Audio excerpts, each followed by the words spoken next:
Welcome back everyone to another Company Fears 2 replay cast, and this time we have a 2v2 as you can see on Rails and Metal, sent in by M7escu. Thank you very much for sending in the replay, and I'll be sure to check it out. Covert Commando as the Wehrmacht versus UKF Power, predictably playing as the UKF, and Gravo as the UKF as well, so it's a double Brit on Rails and Metal. So we can sorry, just a little bit of a coughing fit. Yeah, we can expect a lot of SimCity coming around. This is going to be incredibly annoying, most likely to deal with for our Access players, but we do have a OKW player, so we're going to maybe see a little bit of counter-turtling. So we're going to see TheWoodstock go with a couple of Folks Grenadiers right off the bat, and that's actually kind of an interesting choice, because on this map I really like the Cube Wagon. I think it offers you quite a lot of mobility and flexibility. Just kind of zipping around the map and capturing points. I think it is very, very useful. But, of course, we see Covert Commando rushing for the MG house right at the right-hand side. And he's going to be able to capture that because the Brits are double-teaming on the left. Interesting choice. So they're looking to get some territory on the left and center to be a little bit more secure. This might backfire against them because they've just completely abandoned the right side to Covert Commando. So we're going to see if Covert Commando actually comes to the rescue of TheWoodstock later, because if he doesn't, then, you know, he's just going to let him be alone against two players, and that's not going to be that good. So UKF Power, as you can see, is sending in some infantry sections just to capture this point, but then he leaves and goes probably for another strategic point run. Yeah, overall, it's just kind of weird what these Brits are doing, and we're going to have the first engagement in the center with these Folks Grenadiers and, of course, the Sturmpiles trying to fight off some infantry sections, which isn't going to go all that well because of the support of this Vickers up here, which is just tiny, you know, just a tiny bit in range, even though the little indicator doesn't show the machine gun being in range. It is in range, and it is able to suppress these Sturmpioneers a little bit, but the Folks Grenadiers are doing quite well, actually, against the infantry sections, which is not something I expected at this medium range with the infantry sections being in heavy cover. But hey, that's going very, very well for TheWoodstock. He's able to get in the Sturmpiles into very close range, and then they're in negative cover, so they take a lot of damage and are forced away. But there's a lot of Britain coming in here. So we have 3 German units against 4 British units, and of course, this is a nice crossfire coming in from these infantry sections and Universal Carrier getting behind the cover of these Folks Grenadiers and the Sturmpiles, forcing everything away. And in the meantime, Covert Commando isn't really doing too much to help, except he's pushing up an MG42 and a mortar. So those two things should be helping out TheWoodstock in trying to hold the line, at least slowing down some of these infantry sections and allowing for more maneuver from the German side. But of course, the Brits are just overall winning this engagement, and it isn't going all that well. TheWoodstock is probably going to have to retreat his folks soon enough. He's taking a lot of losses on all of his infantry, and so that's going to be not that good for his manpower. So yeah, pretty much first engagement goes to the Brits. That was an interesting first engagement. I mean, it lasted a long time. So in fact, it's not even over entirely, because here we have some more Sturmpiles supported by the MG42. So yeah, they're actually going to be pushing in some more damage against the Brits and trying to push back against their attack. And right now there's a sniper for UKF Power, who of course has picked up Tier 1. His friend Gravo also does have Tier 1, but he hasn't really built anything out of that yet, instead relying on his Universal Carrier and MGs to carry the day, which is working kind of well. But yeah, right now Covert Commando's just kind of fortifying his side with a lot of bunkers. Not sure what he wants to do, but he does have a lot of munitions, so he's probably going to upgrade those with MGs. I mean, doing this against the Brits is very risky, because what if the Brits actually go for a mortar pit? Then that is going to be very, very strong against this kind of fortifications, because the Germans, especially the Wehrmacht in the early game, aren't really going to be able to stand up all that much to the Brits in terms of SimCity warfare. So this isn't going to be all that good, and in fact this bunker is not even being upgraded. I wonder what he's trying to do with that. He does have a joint operations, which is going to later give him some extra turtling options, but I'm not 100% sure on his direction. I don't think it's very, very correct. I think he should be going more towards just scout cars and flame half-tracks, especially the flame half-tracks would be very, very good considering what the Brits are doing. And yeah, overall, I think it would just help in dealing with all the infantry. And right now, I mean, Covert Commando should have basically the resources to go with a flame half-track. He, you know, he's going to have the munitions. He's got a lot of fuel. So he can go for that tier 2 at this point, but oh well. Seminescu is going for a mechanized regiment headquarters, and that's going to allow him not only to Panzerfaust these universal carriers, but also to go for a Lux. So lots of potential for light vehicle play coming in from the Germans, but right now, yeah, the Brits are starting to turtle up with the SimCity. They do have a 3-inch mortar emplacement, and UKF Power does have Royal Engineers and Royal Artillery, so both of those are going to be options for him. Of course, both very, very strong in a stalemate type of situation. And right now, yeah, the Panzerfaust comes in and this is going to take out the Universal Carrier, but very unfortunately, it only actually abandons the vehicle. So despite the fact that those Volksgrenadiers nearly sacrificed their lives for the fatherland, trying to take out the Universal Carrier, the Brits are going to be able to repair that and get back into it. Royal Engineers immediately getting on the job with typical efficiency. And yeah, so we have Greyville going for Royal Engineers. That's going to allow him to repair his, you know, HQs. Yeah, HQs and buildings. And that's not going to be all that great if he starts to turtle up as well. But he's not really doing that. I mean, he does have the platoon command post, but he hasn't upgraded the Bofors. He hasn't built any mortar pits. He's going yet for another machine gun. So he's being very, very slow-paced in his play. And that's kind of working against the Brits because both Brits being so very defensive is really dragging on their VPs. The Germans had a triple cap going, and right now the Brits are down to 427 VPs, which isn't really all that great. Partially because, of course, Covert Commando is just able to keep this area under lockdown, although if the Brits were able to get a unit right here on this right flank and get into the edge of the VP, then they would be able to probably capture that and, you know, not really have much trouble holding it either with 1 MG over here. The Germans can't really project all that much power onto the VP. They do have a lot of fortifications in the center, but the center isn't the right. And right now the Lux is on the field. I wonder what Seminescu is going to use it for. He needs to, whatever he wants to do, just kind of do it quickly, because right now the Brits are starting to recover from their earlier losses. They do have a Universal Carrier with the Wasp, and that's going to be a perfect target for Lux as it charges in and gets a lot of rear armor hits. So yeah, the, you know, Lynx closes in on its prey, and it is going to be able to destroy that, yeah, that Universal Carrier with a very, very impressive explosion. And this time it will not be abandoned, as you can see. Oh damn, but the Volksgrenadiers that were following the Lux take a massive amount of damage from that mortar pit, and actually one of the units gets wiped and then the other ones get reduced to basically nothing of their former size. And right now that's gonna be a very, very bad loss for Seminescu. He only has 200 manpower, and overall that was a lot of veterans as well that he lost, so not that good. The yeah, the Lux is trying to basically rectify the situation by trying to murder a lot of these British infantry, but there's the anti-tank gun over here, and it is going to be forced away. Also, the tractor saves its skin and prevents the last AT gun shot from killing the Lux. Very interesting little exchange. Kind of lucky that the Lux survived, but also very, very lucky on that mortar pit RNG by destroying all that infantry. That wasn't even that clumped up, but yeah, it took a very, very nasty beating from those 3-inch shells. Right now, Seminescu tries to go for after the center, but it's going to basically be stopped by the MG. And right now, we're starting to have a little bit of a World War I kind of fortification engagement. We have, of course, the southern flank of the central VP being occupied by Covert Commando. We have the northern side being occupied by both Brits. The only mobile force left being Seminescu's Lux and the infantry. But all of the infantry doesn't really seem to be all that eager to engage each other because of all the MGs, although the Germans are really a lot more conservative about their MG placements than the Brits. Yeah, of course, the Lux is helping out with that because it is pretty strong at dealing with enemy infantry. It can basically act as a mobile MG, especially once it gets Level 5 suppression fire, but it doesn't have that yet. However, Seminescu plays pretty nicely with the Lux.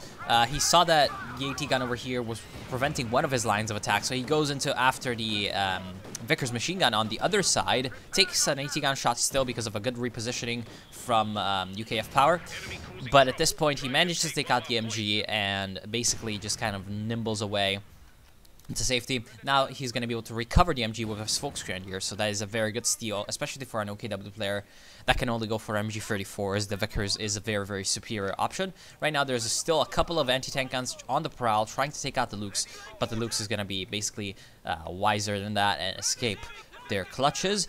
And of course Seminescu nicely going for a harassment on the VP, or sorry, not the VP, the fuel. However, he decides to go in after the AT guns with a couple of Volksgrenadier guys left, so that's not going to be all that good. And his MG, his stolen MG, is taking fire from that mortar, of course. So he's going to be forced a little bit back. And right now, the central push is going okay. He's got an MG34 that's suppressing all the infantry over here somehow, even though they're basically trying to flank. Also, with the support of the bunkers, he is going to be able to force them away. But the Vickers machine gun is going to force the MG34 back easily due to its superior accuracy. And of course also the support of the mortars is coming in very, very handy for UKF Power and his friend Gravo. Speaking of their options, they do have an AC, so Gravo has decided to upgrade one of his tactics with the AC, and then UKF Power is going for the company command post. So that means that he's, instead of going for an early to mid-game light vehicle, he's going to try to go for the tanks right off the bat, which would be a pretty good decision considering he... Ooh, what is he going for? He just spent a whole lot of fuel. I have no idea what he just did. Is he building up Bofors? I have no idea. Maybe he's upgrading... Yeah, he's upgrading the infantry squads. I'm not sure really what his direction is. I mean...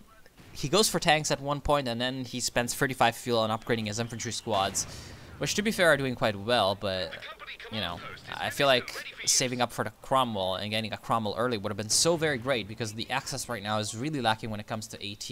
I mean, Seminescu does have the option of going for a Puma, but right now, of course, he has gone for another supply truck because he has 170 fuel, and so he wants to go for that Schwer Panzer headquarters, which I would place right about over here and try to support with some extra defenses just to keep this area secure and, you know, outside of enemy hands as much as possible, trying to counter any harassment like what the Germans are doing on the left hand side, because if the Brits were to get some harassment down on this area, it would be very, very nasty for the German resource income, and it would be nasty for their ability to concentrate forces on the left hand side as well as they've been able to do. And the sniper is in trouble, gets absolutely gunned down by the STG-44s and actually is taken out as he was retreating, so that was a very, very good little kill for Seminescu, managing a excellent pickup on a very valuable unit. Unfortunately, his infantry is forced away by the mortars, of course, and also the fire of these Enfield rifles, but, you know, it could have gone much worse. He gets a very nice pickup that could have been also used later on. Ooh, command vehicle. The sniper could have been used later on as well to deal with enemy vehicles as it gained veterancy, of course, because of the aim shot that could take out the treads, can take out the engine, can stun the vehicle, can do quite a lot of nasty, nasty business to armor and light vehicles alike. Speaking of armor, we do have Panzer IV for Commando, so he's going to be able to provide quite a lot of pressure with that medium tank right now. He's going to have to be afraid of the Piats and the AT guns, however, so that's kind of why I wouldn't go on the left-hand side with this Panzer IV. I would try to attack from the center, because most of the Allied AT defenses have been focused on the left side because the Germans have been attacking on the left side with their vehicles. So coming in from another flank would be, you know, a nice surprise move. Of course, the Brits do have quite a lot of fortification. Sorry. They do have quite a lot of fortification set up, basically all over the center. And right now, the Germans seem to have a pretty open avenue of attack from here, essentially. From the right side VP. Because they haven't even tried yet to attack there. So they don't even know what's there. And there's nothing, of course, but if I were them, I would at least try to send in 1 or 2 units just to scout out what's happening. Maybe even seize the strategic point and provide some annoyance to the Brits. And then try to see if there's a feasibility to launch a full-scale offensive through there.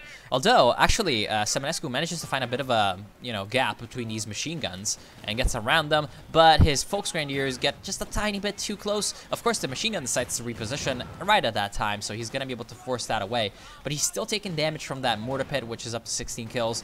The AEC armored car, of course, because of the command vehicle upgrade, can't really fire or move that quickly. Right now, there's a lot of damage, however, going down on these infantry sections because of the flame grenades, but they do manage to get a kill on one of the the Panzerschreck,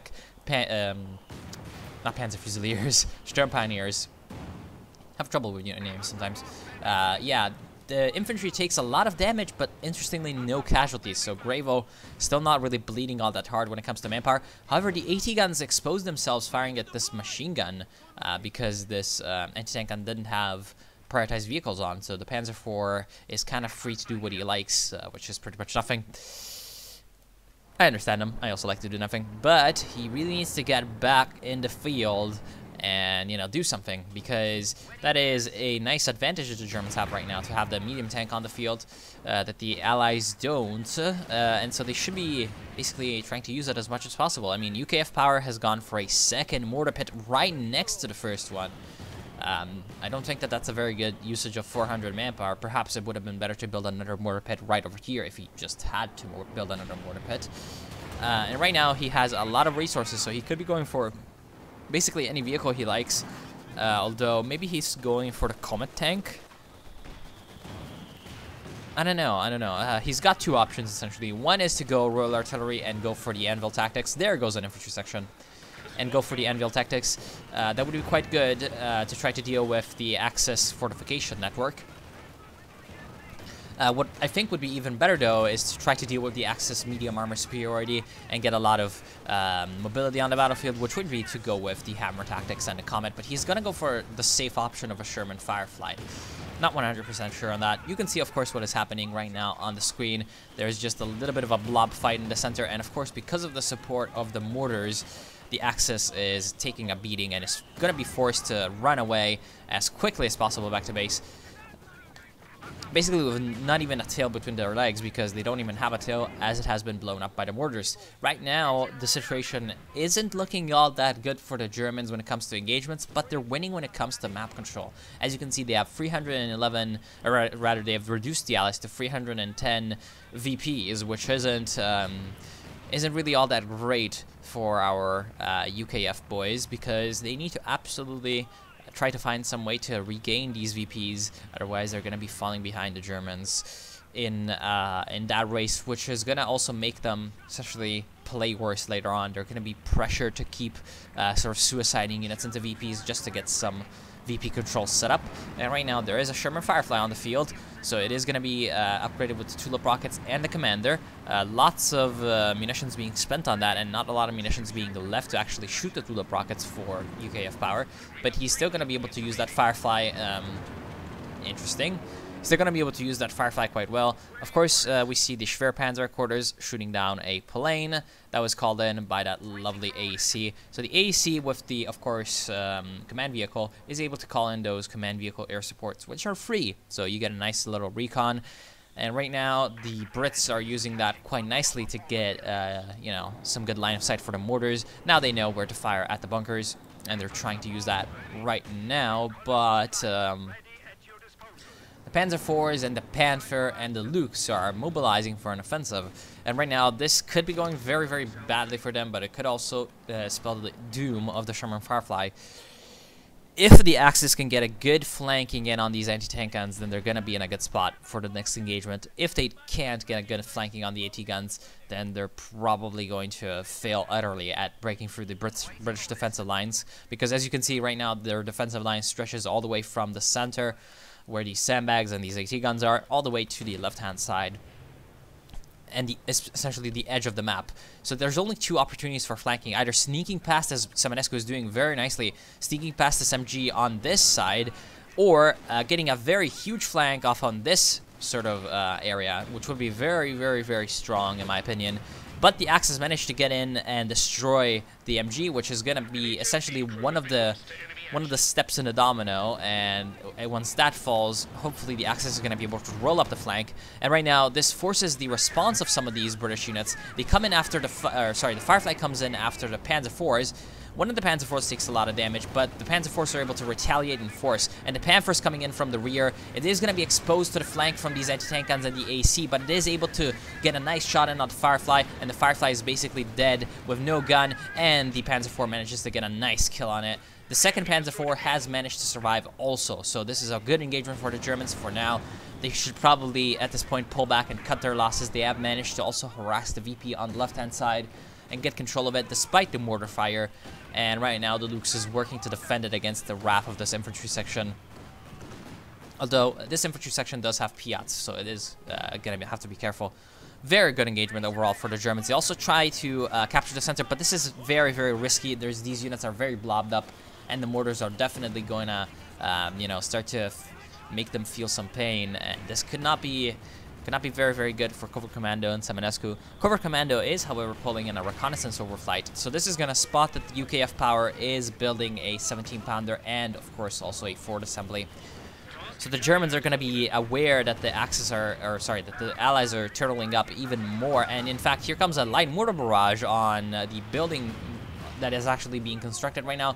It almost takes out the entirety of the the building squad, and it takes out the building.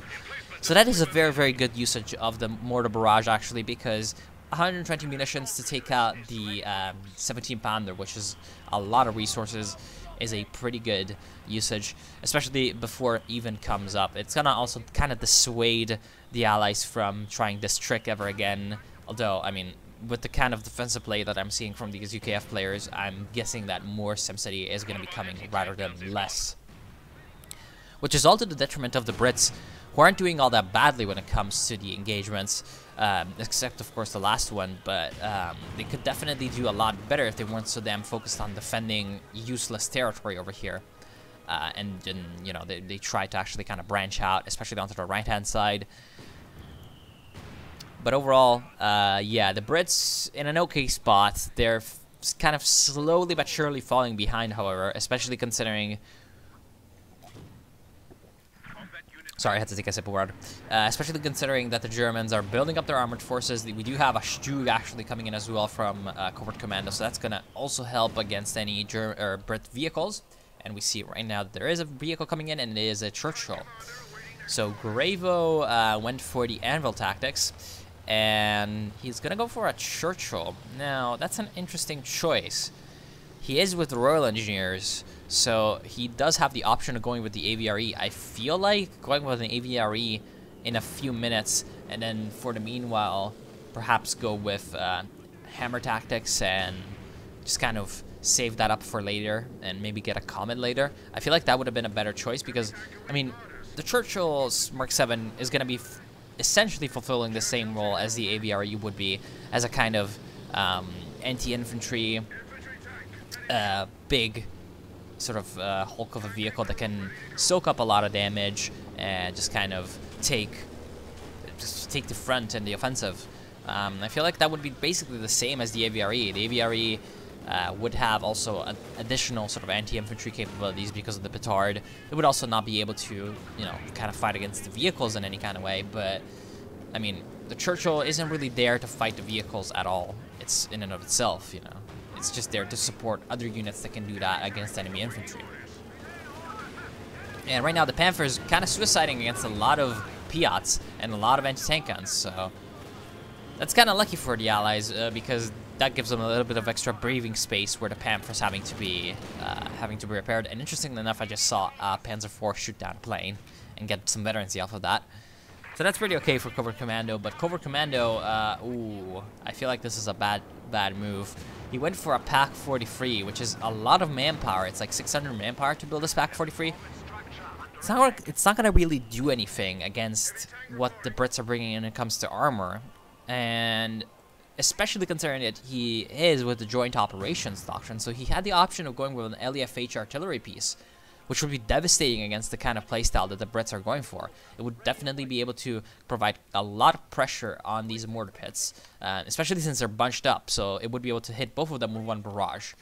It would also, once these are gone, be able to help out against the anti-tank guns and the MG defenses that the Brits are sort of relying on. And so right now, I feel like the stalemate would be favoring an artillery piece, very heavily for Covert Commando, but he decided to go with a Pack 43 instead of the more flexible and mobile Pack 40s, which would be good enough to deal with.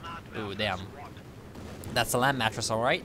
They would be able to deal with what the Brits are bringing when it comes to armor just as well, if not better, than the Pack 43, because the Pack 43 is just kind of forced onto one location.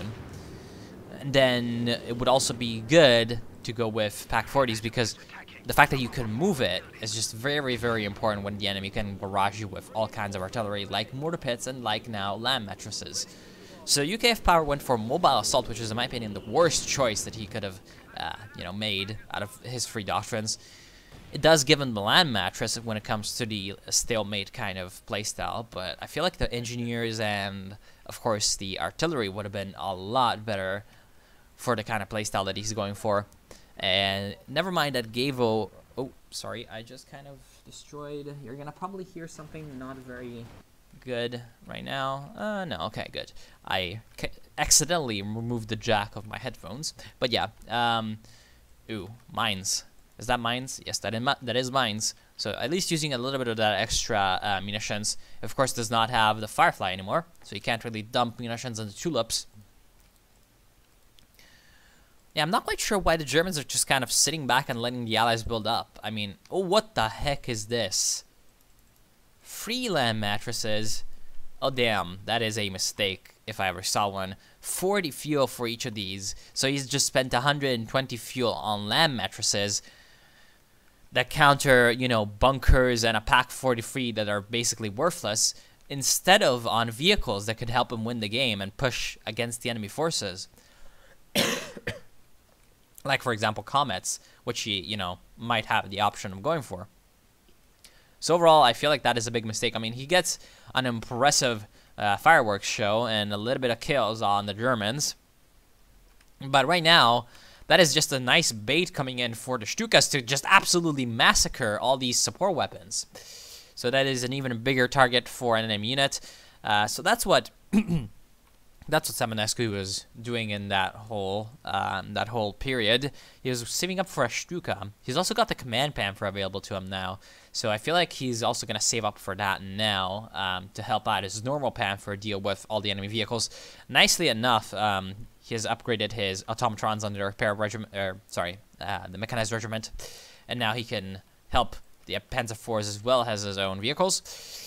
The LEFH artillery piece is now going down after the absolute fiasco of the Pack 43, however, so at least Covert Commando is going with something that's going to help him out in the situation that is at hand right now.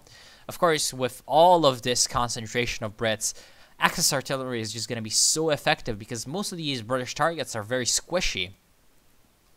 Even the mortar pits are going to take quite a bit of damage, whereas the German main forces... are mostly vehicles. I mean, we have 2 Panzer IVs and a Stug for Covert Commando. We have the artillery piece, which isn't, it's not armored. It's very squishy as well, but it's out of reach of all the British artillery because of course, its superior range. And then we have the Stuka, of course, which can take quite a bit of damage to barrages from the land mattresses, but good luck catching it because it's, a vehicle. It's a half-track. Kind of scoot up, shoot, scoot back. That's exactly what it wants to do. And the only real, fixed, or sort of fixed, and vulnerable targets that the Germans have are these bunkers, once again, and the MGs, which right now haven't really been doing too much. I mean, this machine gun doesn't even have a little tiny speck of veterancy, so it hasn't been challenged the entire game. It hasn't even barely fired. The AT gun does not have any veterancy, so it's not contributed at all to how this fight has been going. And as you can see right now, the LEFH is starting to show its superiority once again, dealing quite a bit of damage. The Stuka is forced away from its position where it was, but that doesn't really matter because the Stuka was already kind of coming up to shoot anyway. So here comes the barrage from the Stuka, which could be very, very devastating right now, as well as the LEFH barrage. It's doing quite a lot of damage to the British infantry and even more pain and suffering coming through from the Stuka. Looks like also the forward assembly went down from the barrage of both of those artillery pieces. The land mattresses tried to respond in kind, but they only managed to get a little tiny bit of damage off on that Stuka. So overall, the Allies, while they appear to be having the better fireworks, they're actually losing right now. And if the Germans were a little bit more aggressive, they could even put more pressure against them right now. Finally, some Allied units start to push down into the sort of center area that the Germans are holding. But, of course, there's a machine gun, so he's going to have to retreat. Now the Allies know that there's that machine gun over there, because they didn't even know about that before, because they had never even sent a unit over here. They should definitely send in some units to harass here. And the Germans should definitely try to scout out what is going on around here. Because, I mean, they have no idea. They see all of this, you know, there's been things happening over here. They know what is here. They know that there's a lot of stuff. In fact, one of the land mattresses actually got completely smashed by German artillery. And they're even sending in artillery flares and recon to help out, just giving even more accurate information on this area. But they haven't even, like, done anything about this area. They could just be pushing through their vehicles right here and completely flanking the Brits and catching them with their proverbial, you know, underwear missing. But they're not doing that, which is kind of sad. They're being pretty creative about ways to attack the north. But at this point, I mean, how many ways can you try to attack this area? They always try to see where there's gaps in the anti-tank gun lines and the machine guns and then trying to push through there. That's very, very strong, of course. But it's not really helping them out in breaking through because of just the sheer concentration of defenses in this area. If they were, however, able to get some good flanks in, just as they're doing on this Churchill right now, which is over-ascended from the right-hand side, then it would be even more successful. Right now, the Churchill's trying to pop in that smoke from the, you know, ass, and that's kind of working okay. Here comes the Stuka barrage, absolutely wiping out a machine gun.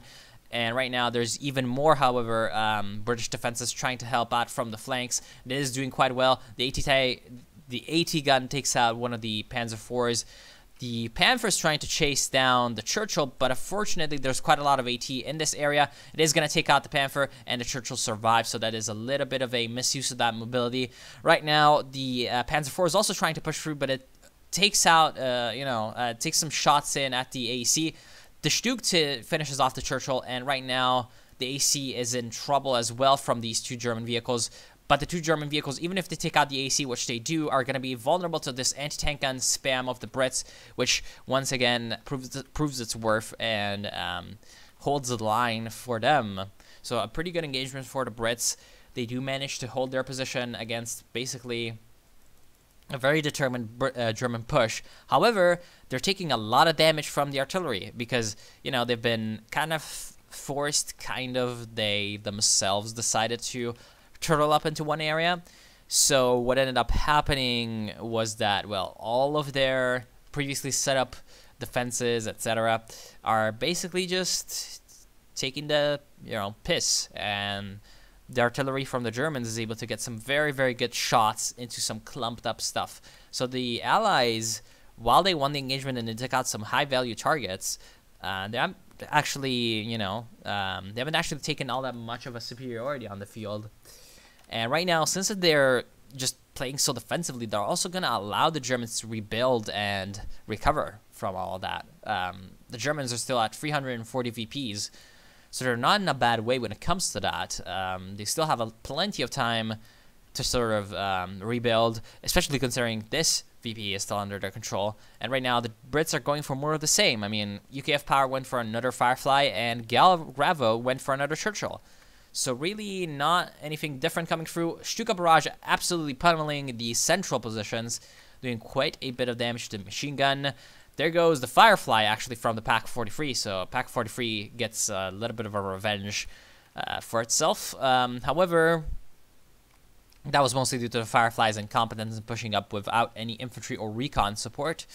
That's, of course, just kind of asking for itself to be ambushed by some big anti-tank guns. And yeah, actually the Churchill receives a, you know, upgrade downgrade to a command vehicle.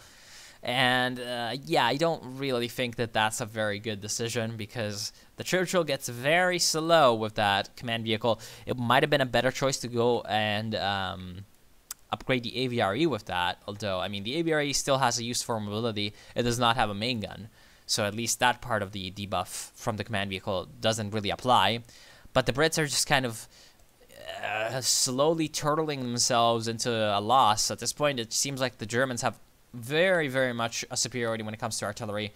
Despite all of what the Brits expended to build up artillery. Oh, that's a King Tiger. So he didn't actually save up for the Command Panther. He only saved up for the KT, which is actually a oddly great idea considering how the Firefly just got taken out. If that had been on the field, that would have been a different story.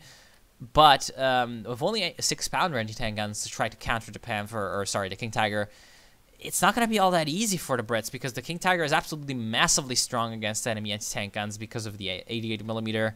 And of course, there's the German artillery to think about. So there goes another anti-tank gun to the combination of both the LAFH and the Stuka. The mortar pits that have been holding the line for so long with, you know, massive numbers of kills are also taking a lot of damage from this constant bombardment. And yeah, the forward assembly has been rebuilt, but I can't really foresee it surviving all that long under that artillery rain. And right now, yeah, because of that, I just don't see the Allies winning. I mean, they need to find some mobility in them somewhere. They need to be aggressive and strike out against the Germans and try to deal with the Pak 43, deal with the right-hand side being just kind of handed for free to the Germans, and deal, of course, with the Stuka. Once again, that would have required Comets, but the Brits are just playing so defensively, going for Fireflies and Churchills instead of branching out into medium tanks. They're just turtling themselves, despite the fact that they already had a very good SimCity setup, and they could have just worked off of that and just kind of kept that. But, oh well. Sorry for that. And yeah, more land mattress coming through, which does a lot of damage to engineers, and, you know, that doesn't do anything because the Germans right now are absolutely smashing all the defenses in the meantime.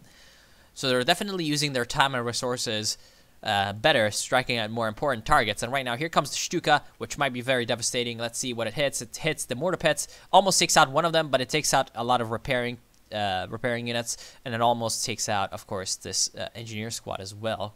So getting yet more kills done, and, you know, up to 32, almost at vet free. Also, the British artillery is being reduced right now, sort of minute by minute.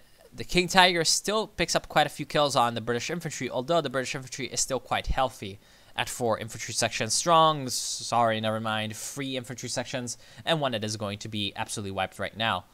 Or no, because the King Tiger fires at the other infantry section.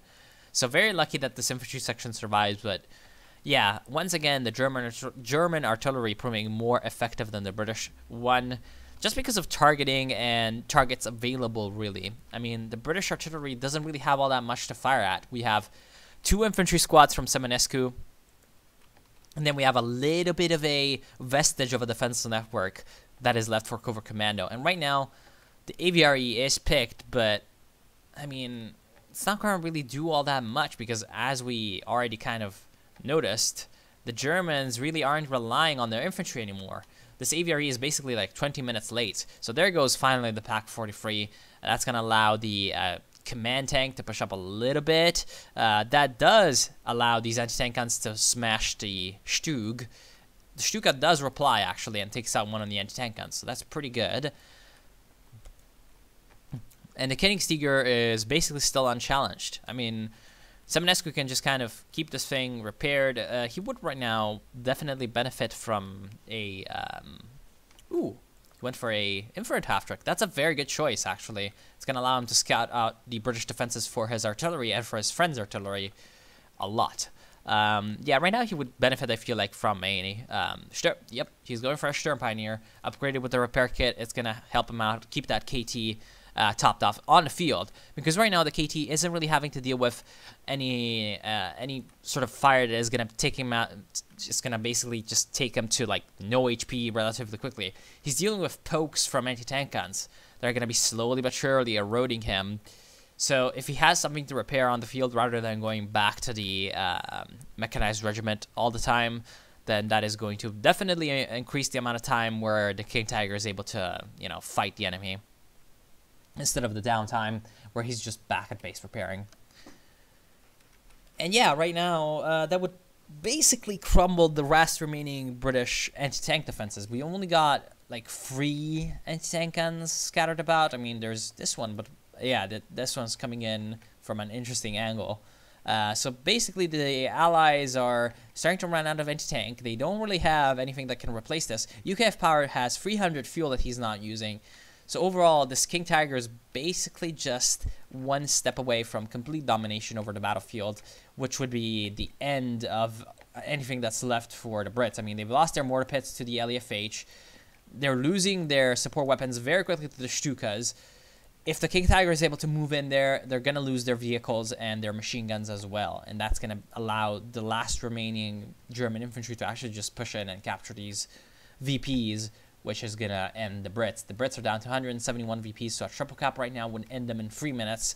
Although even a double cap like this is going to be putting a heck of a lot of pressure in against them. Like a lot of pressure to play very, very recklessly with their last remaining units, which is not what they need to do right now. What they need to do right now is use their fuel, trying to at least hold on to 1 or 2 VPs. And then once they use their fuel in, hopefully, Comets, which they aren't doing, they're going for a Firefly. Although the Firefly is going to be good against the King Tiger, I feel like some Comets would be very, very strong right now. And they're also going for more, you know, probably going to go for more Churchills. But yeah, if this wasn't happening and they got some mobility back, then they would be able to strike back against the KT. Right now, Covert Commando is finally going for a Panther again. He was focused on getting this artillery up and running. 57 kills on this LEFH gun, so definitely paying for itself. And the second one is starting to open up as well, you know, right next to his older brother, and doing quite a good job of it, just absolutely smashing this whole area into the, you know, dust. But what that has meant is that Covert Commando is basically out of manpower. So he wasn't really able to use his fuel effectively. Excellent Stuka barrage. Catches 2 of the anti-tank guns. Right now the Firefly is coming in from the flank, but it's not in a good spot. It's very close to this Pack 40, and it's actually not on prioritized targets as well, prioritized vehicles. So it also wastes some shots over there. Here comes the Petard mortar shot, but it misses the infantry. It does shock the King Tiger, but the King Tiger is going to be fine. And once the shock wears off, he's going to be able to continue pushing in. And right now, there's nothing left of the British SimCity in the whole area except one measly forward assembly and some support weapons. So overall, here comes another Stuka barrage. This time, it's actually an incendiary barrage from the Veteran C4, which it has now reached, which absolutely wipes out all of the remaining infantry for Gravo. That's an absolutely massive, massive loss for him, as he now won't be able to counterattack the VPs and try to capture them at all. Because he's just going to be dominated by the Obersoldan and the Veteran C5 Volksgrenadiers right now. Of course, that also exposes the Firefly, considering that there's no anti-tank guns, no infantry, or rather just a little tiny bit of infantry. Yeah, we see that. Of course, the Volksgrenadiers can come in and get a nice Panzerfaust. Excellent grenades wipes out the Volksgrenadiers, but it's not going to be enough because the KT is right over here and the Firefly is down to, you know, no engine. It does get some nice tulip rockets and stuns up the King Tiger. It's going to allow that's going to allow it to pop up some more shots with the 17-pounder. But in the end, we have a Panther right now over there. So if the Panther were to be very aggressive, it could just kind of rush in and take out the Firefly. And it does do that. Right now, also, there's some fire coming in from the artillery, which wipes out almost the entirety of this repair crew on the AVRE. And it also takes out the Lamb Mattress. It might even get a nice shot in on the Sherman Firefly and the Sablet for the German armor to attack. Here comes the Stuka, which might just do that. Almost takes out the Firefly, takes out the last remaining engineer. And right now, the last of the British infantry is going to go down swinging with a nice grenade, but it's not going to be enough to hold off against the Sturm Pioneer push against the center. So the Allies are going to once again fall back into bleeding VPs. And yeah, I feel like there goes the Firefly from artillery barrages. You know, it tried to desperately use the vehicle crew repairs to just fix that up, but it was not enough. That's going to be the end of the match. So I want to thank Seminescu for sending in this replay. Excellent kind of showcase of how to defeat a SimCity. You try to attack it onto its weak points, just kind of trying to harass as much and deal annoyance blows, as you can say. Just trying to get into the gaps of the machine guns and anti-tank guns and do damage that way. Picking it off at the edges and then going with massive artillery superiority from long range. Gun artillery is especially effective, but also mobile artillery like Stukas is going to be able to do quite well against like fixed, extremely durable, but ultimately vulnerable to this kind of playstyle defenses.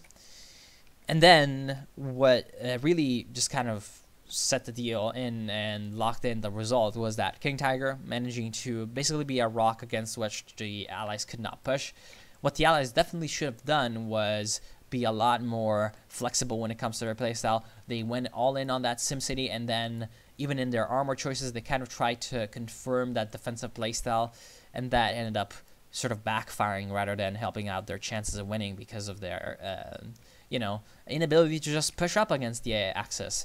The Axis were able to, right, outside their sort of danger zone where the mortars and the land mattresses and the MGs could fire into, they were able to basically just be safe. I mean, as you can see, all of this, all of this ground over here that got destroyed by the mortars, and then this pristine backline that the Germans were able to just kind of build up and retreat to when needed, repair, refit, build up their artillery, etc., etc.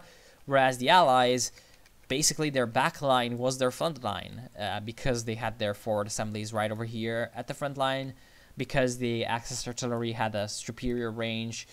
None of their, they basically didn't have a safe zone to retreat back to once they took a little bit of a beating in the front line. And in the end, once they lost their front line, they had nothing left.